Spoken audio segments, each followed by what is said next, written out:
Assalamualaikum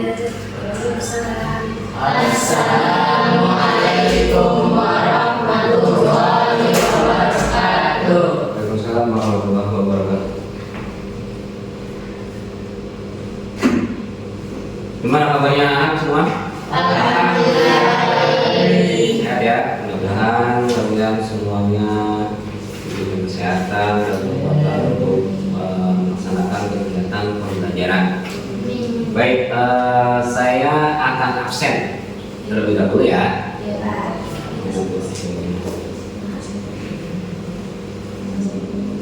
Oke, Aisy kemana Aisy ada? Sakit. Fahmi? Hadir. Fahmi ada. Alia? Alia hadir. Anggun hadir. Bilkis? Kemana Bilkis? Sakit. Bunga? Bunga ada bunga?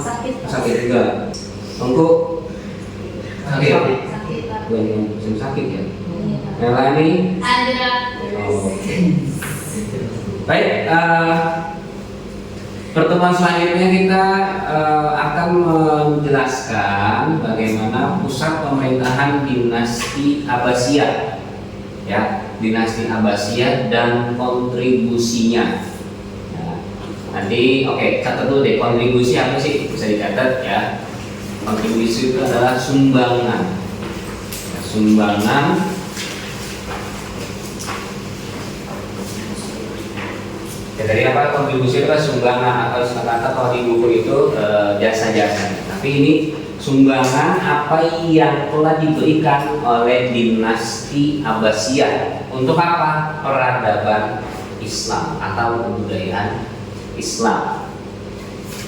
Ya, itu kontribusi. Jadi kalau contohnya gini, misalkan siapa ya?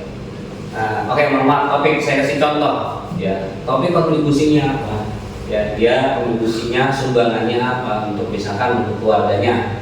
Ya, kalau nggak salah kamu bantu ini ya, bantu orang tua ya dagang ya. Nah, ya contoh itu ada kontribusinya sumbangannya, maksudnya apa? Ngebantu orang tua untuk melanjutkan usahanya. Nah, tapi kalau di sini pada masa dinasti Abbasiyah ini apa kontribusinya? Nanti kita akan bahas ya. Next, oke. Jadi ada beberapa kota-kota pusat pemerintahan dari dinasti Abbasiyah, ya. Bisa dicatat ya kalau itu. Saya terangkan dulu. Jadi apa? Ada beberapa kota-kota pusat pemerintahan dinasti Bani Abbasiyah. Yang pertama itu ada Kufah. Ya, merupakan ibu kota pertama kali pada masa dinasti Abbasiyah. Nah, berarti apa yang menentukan itu adalah khalifah yang pertama adalah Abu Abbas As-Soffan yang menentukan kota Kufah ya dari tahun 750 sampai 762 Masehi. Ya, Kufah merupakan pusat pemerintahan dinasti Abbasiyah pada awalnya. Lalu atau tetapi kemudian dipindahkan ke Baghdad. Dan dipindahkan ke Baghdad oleh siapa yang tahu? Khalifah yang kedua ya Abu Ja'far Al-Mansur. Ya, Abu Ja'far Al-Mansur. Ada di buku? Ada. Ya, khalifah kedua ya. Beliau memindahkan pusat pemerintahan dari Kufah ke Baghdad.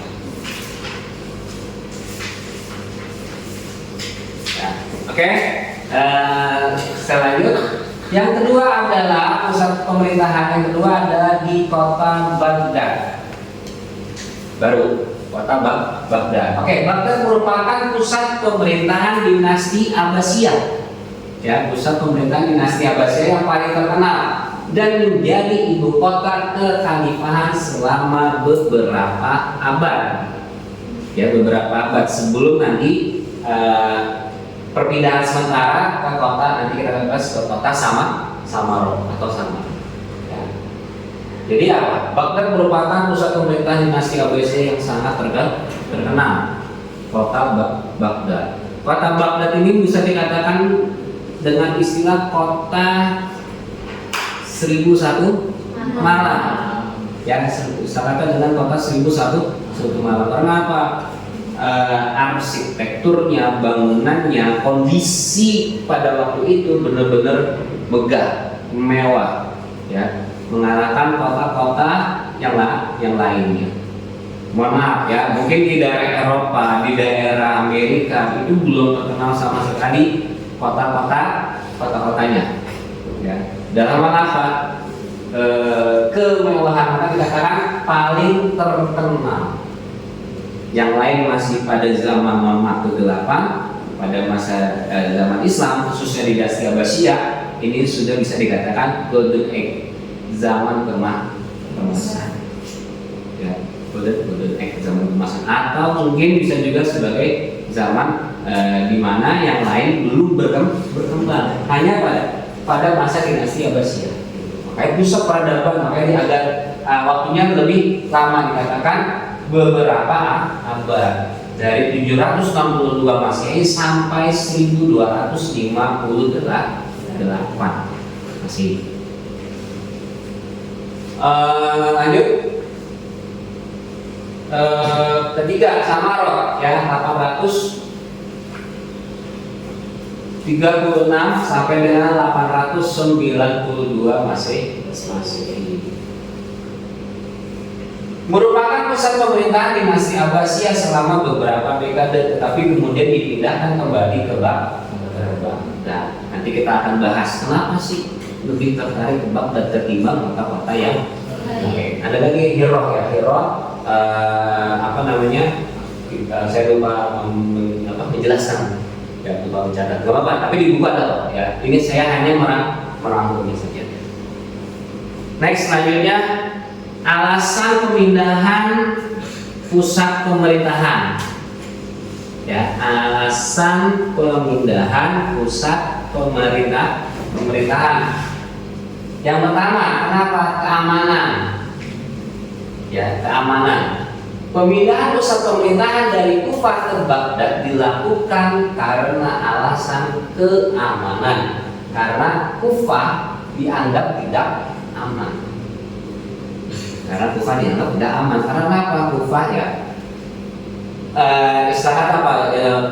Kota yang memang bukan agak kurang strategis. Yang pertama. Yang kedua, lebih dekat ke wilayah daerah atau bekas pemerintahan dari dinasti Umayyah. Ya, di Damaskus. Takutnya terjadi penyerangan kembali dari dinasti Umayyah atau mungkin dari keluarga apa namanya Rasulullah yang ada di kota Madinah atau di kota Makkah. Ya, tidak terlalu itu. Yang kedua adalah strategis. Nah, oke. Dikatakan strategis kenapa? Baghdad dipilih sebagai pusat pemerintahan karena lokasinya yang strategis, yaitu di tengah-tengah antara timur dan barat. Tengah-tengah maksudnya apa? Timurnya ada di wilayah mau ke apa namanya Eropa, ya, wilayah Eropa, atau mungkin ya tadi Damaskus, Mekah, Madinah, ya, dan lain-lain. Nah, kalau ke barat, ke mana? Ke wilayah apa? Kalau sekarang ini negara Iran, ke sana lagi ke wilayah India, ke apa namanya Rusia. Kalau sekarang ini penyebar luasan wilayah dari dinasti Abbasiyah. Maka dikatakan Baghdad dikatakan sebagai pusat pemerintahan. Baghdad ini kalau sekarang ini merupakan negara Irak. Ya, ada Irak, ada Iran. Ya.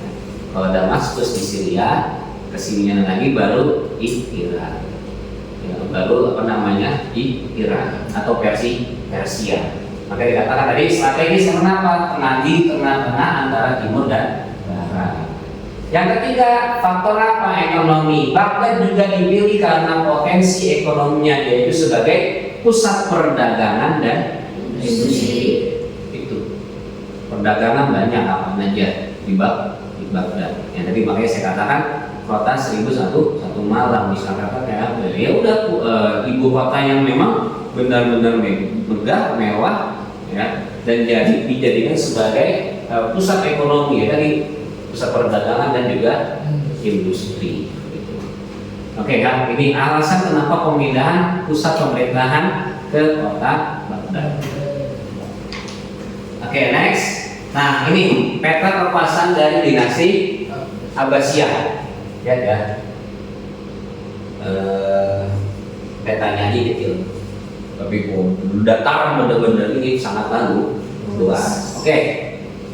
Di sini ada sedikit penjelasan kehalifan Abbasiyah. Yang keterangan yang pertama di hitam ada garis putih, pusat pemerintahan. Ya.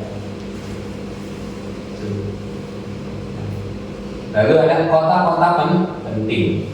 Lalu yang di sini yang warnanya sedikit agak kecoklatan, wilayah kekuasaan. Yang ini yang agak keputihan ini wilayah di luar kekuasaan. Oke, bisa dilihat ini adalah wilayah kekuasaan dari dinasti Abbasiyah. Faktornya apa yang pertama? Adanya ekspansi. Oke, saya tanya Alia, ekspansi apa? Perluasan wilayah. Harus ada namanya ekspansi. Karena faktor ekspansi, nah inilah dikatakan luas wilayah dari dinasti Abbasiyah semakin meluas. Awalnya dari dinasti Umayyah, dilanjutkan oleh dinasti Abbasiyah. Nah ini adalah peta kekuasaan dinasti Abbasiyah. Oke, ada di mana pusat ibu kotanya tadi? Di Baghdad. Tadi dikatakan di tengah-tengah antara timur dan barat. Oke. Nah, tadi saya bilang kalau misalkan ke sini berarti apa? Barat kan? Ya, ke barat. Di sini apa? Damaskus tadi saya bilang di daerah Syria, tempat dulu ibu kota dari dinasti Umayyah. Yerusalem, kota Palestina. Ya, ke bawah lagi ada Madinah, kota Mekah, San'a, maksudnya apa? Yaman, ya, Muscat. Nah ini merupakan wilayah penting. Nah terus juga dari di wilayah barat ya, belum lagi nanti termasuk di Mesir, Kairo.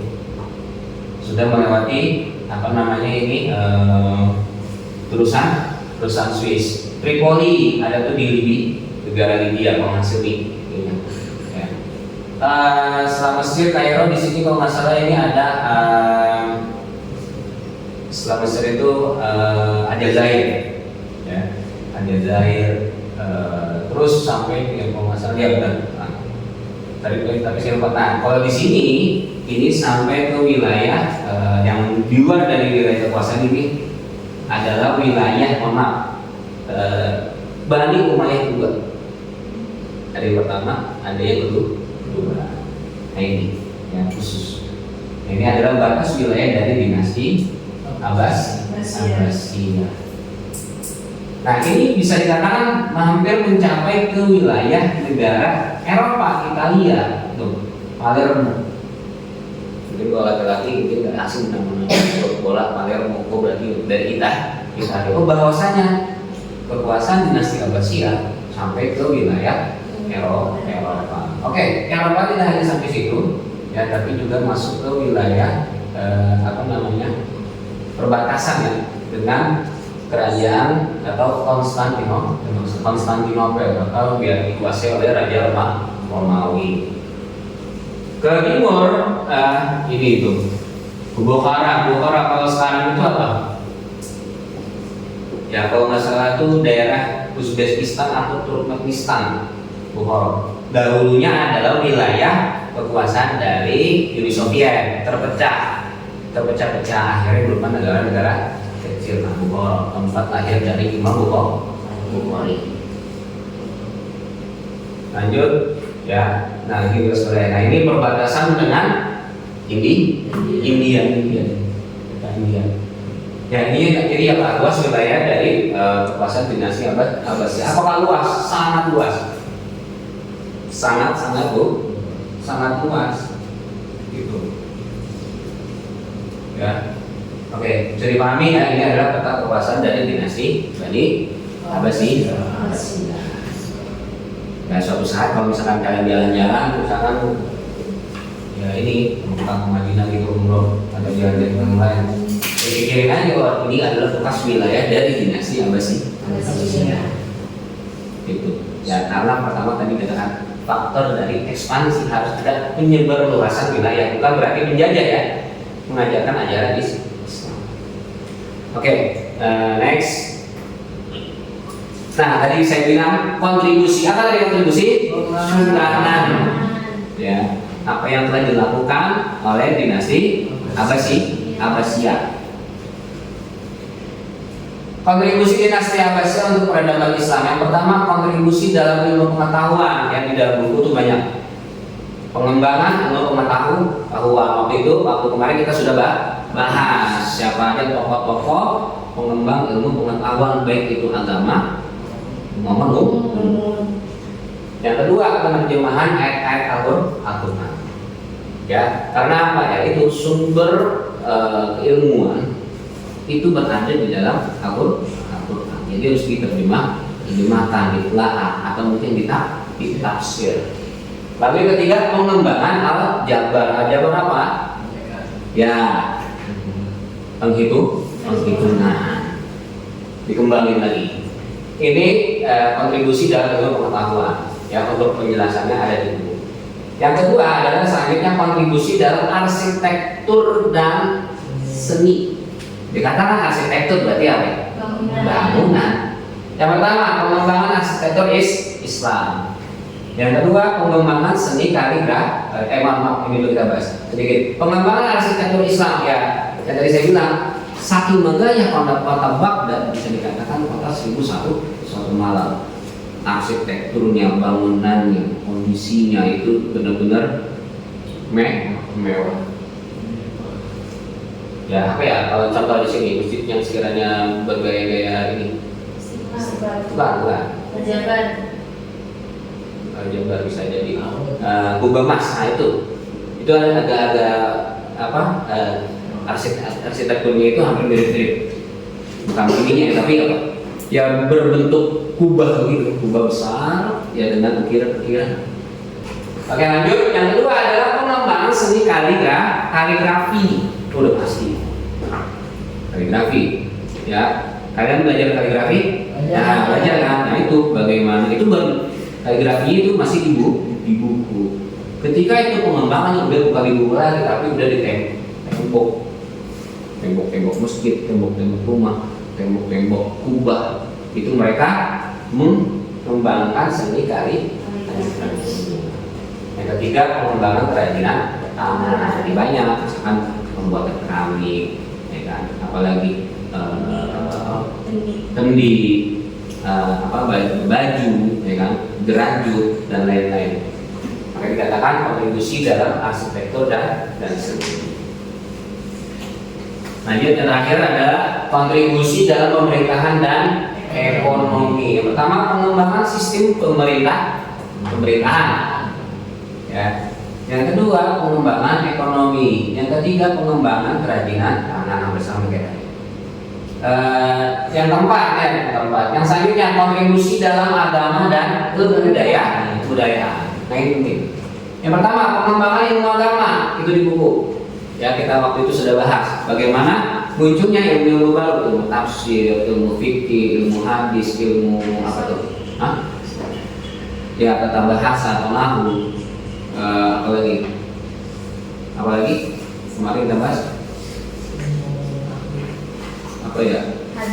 Hadis. Ya, ilmu hadis. Ini ya. Tidak hanya tentang ilmu agama, tapi juga ilmu. Yang kedua adalah pengembangan kebudayaan. Ya, kebiasaan atau budaya yang ada di kota luas wilayah dari dinasti Abbasiyah akan pastikan banyak budaya antara daerah-daerah tersebut. Mungkin ada beberapa budaya yang berbeda. Contoh misalkan kita di Indonesia, ya kan, di antara provinsi satu dan yang lainnya pasti ada kebiasaan atau kebudayaan masing-masing. Tapi tidak menjadikan permasalahan kan? ya kan? Itu. Ya. Yang ketiga adalah pengembangan bahasa Arab. Banyak dari syair, dari sastra, dari ilmu nahwu, apalagi tasrif dan lain-lain. Ya, itu. Jadi apa? Kontribusi yang diberikan dinasti Abbasiyah. Ini saya meringkasnya saja, tapi yang di penjelasan ada di buku. Oke. Baik, sedikit ada tugas ya. Ada tugas sedikit. Kalian tolong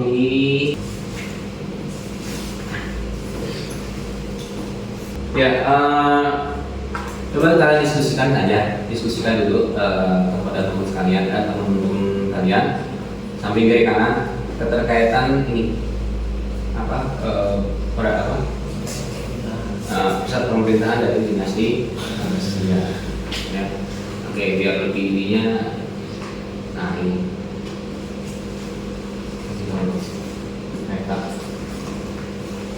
Ya, ini kalian harus kuasain dalam hal di peta seperti ini. Jadi kalian nggak kaget nanti, wah, ini daerah apa ya? Ini negara apa? Gitu. Jangan sampai salah, kalau samanya Kairo masuk ke wilayah Asia, padahal masuk ke wilayah Afrika. Yerusalem misalkan atau Palestina.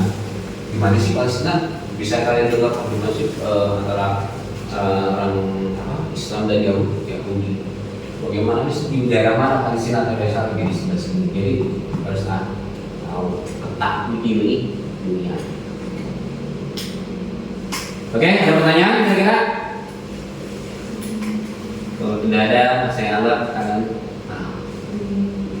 Ya, kalian paham. Ya. Atau enggak gini aja deh, mempersingkat waktu ya, karena waktu hampir mendekati bel selesai. Kalian saya tugaskan aja nanti dibuat di rumah. Ya, di rumah. Tolong kalian kerjakan di halaman ini 37 bagian A dan B. Bagian A dan B. Tambahannya kalian menggambar peta. Ya. Tambahannya kalian membuat peta sendiri ya, jangan diminta bantuin sama teman atau mungkin ada kakaknya atau orang tuanya. Kalian harus bisa menggambar. Oke, paham semua? Paham ya? Oke, itu aja materi kali ini. Mudah-mudahan kalian memahami bagaimana peradaban Islam pada masa dinasti Abbasiyah. Ya. Kalian lihat tadi, saya ulang lagi ya, peranan penting dan juga kontribusi dari dinasti Abbasiyah ini luar biasa. Efeknya itu ya bisa sampai ke kita ini, pengembangan pengetahuan baik itu agama ataupun pengembangan ilmu. Begitupun juga dengan arsitekturnya. Jadi apa? Ya, orang-orang Indonesia ini memberikan ada terinspirasi dari arsitektur yang ada di kota Baghdad pada waktu ini. Oke, itu saja. Mari kita baca doa. Kita mulai membaca doa dari surah Bismillahirrahmanirrahim. Alhamdulillah.